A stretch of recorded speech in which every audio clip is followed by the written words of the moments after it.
You can just exist, feeling empty, feeling nothing, pero just keep showing up.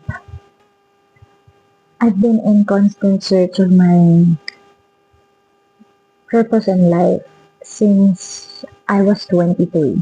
Kasi when I was in high school, I have this picture perfect vision about my life on how it's going to be when I'm at this age, and at this age. Pero nung 23 ako, parang dun ko palang na-start na ma-realize na, ay, hindi pala siya nangyayari according to your plan, according to what I want.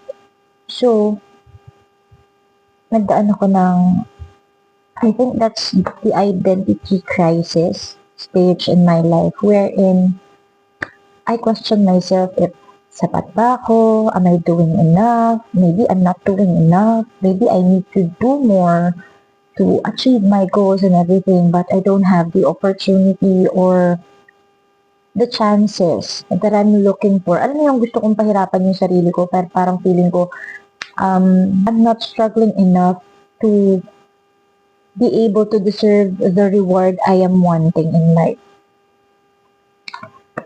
So, dahil ganun yung naging mindset ko, doon ako nagkaroon ng mental health struggle.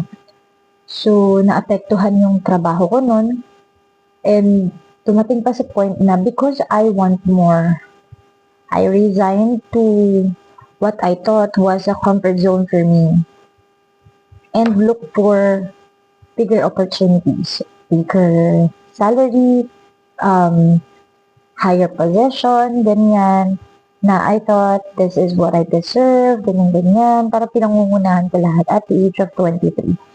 Tapos when I got there, doon ko na-realize, hindi pala siya ganun.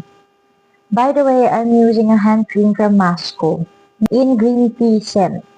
So, meron akong 5 nito. Natutuwa ako dito kasi muna nung nabuntis ako na sobrang nag-dry yung skin ko. And the most affected part of my body ng dryness is itong hands ko. Kahit hindi naman ako talaga naglalaba and naghugas more ng plato. Pero ewan ko, sobrang lala nung dryness.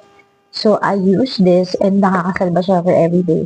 Tapos absorbing siya so hindi siya malagkit. And noong nangangamba na kahit humawak ako ng ballpen or ng mouse, hindi malagkit sa feeling.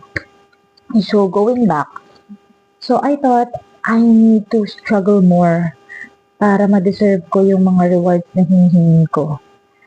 So, what happened